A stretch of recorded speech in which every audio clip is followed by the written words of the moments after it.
సంధ్య theatre ఘటన మీద తెలంగాణ ప్రభుత్వం చాలా సీరియస్గా ఉన్న సంగతి తెలిసిందే.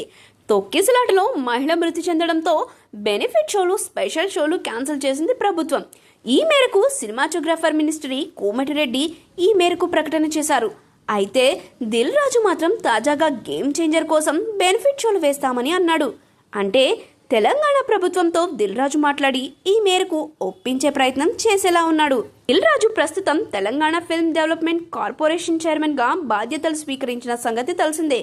రేవంత్ రెడ్డి ప్రభుత్వం దిల్ రాజుని మంచి స్థాయిలోనే పెట్టింది. టాలీవుడ్ కు ప్రభుత్వానికి మధ్య వారధిలా ఈ టీఎఫ్డీసీ వ్యవహరిస్తుంది. టాలీవుడ్ సమస్యలను దిల్ రాజు ప్రభుత్వం వద్దకు తీసుకెళ్లి పరిష్కరించేందుకు ప్రయత్నిస్తూ ఉంటాడు. ఈ క్రమంలో తన గేమ్ చేంజర్ థియేటర్లు, అదనపు షోలు, టికెట్ల రేట్లను కూడా పరిష్కరించుకునేలా ఉన్నాడు. అందుకే దిల్ రాజు చాలా కాన్ఫిడెంట్ గా గేమ్ చేంజర్ కు బెనిఫిట్ షోలు ఉంటాయని 2 తెలుగు రాష్ట్రాల్లో భారీ ఎత్తున ప్లాన్ చేస్తున్నాను అని చెప్పాడు. ఇక ఈ సంక్రాంతికి వస్తున్న 3 చిత్రాలు తనవే అని చెప్పుకొచ్చాడు. గేమ్ చేంజర్ సంక్రాంతికి వస్తున్నాం తన హోమ్ బ్యానర్లోనే చేశామని, డాకు మహారాజు సితారా బ్యానర్ అంటే తన సినిమానే అని దిల్ రాజు అన్నాడు. 3 సినిమాలు పెద్ద విజయాన్ని సాధించాలని దిల్ రాజు కోరుకుంటున్నాడు. ప్రస్తుతం దిల్ రాజు, రామ్ చరణ్, శంకర్ ఇలా అందరూ కూడా డల్లాస్ బాట పట్టిన సంగతి తెలిసిందే.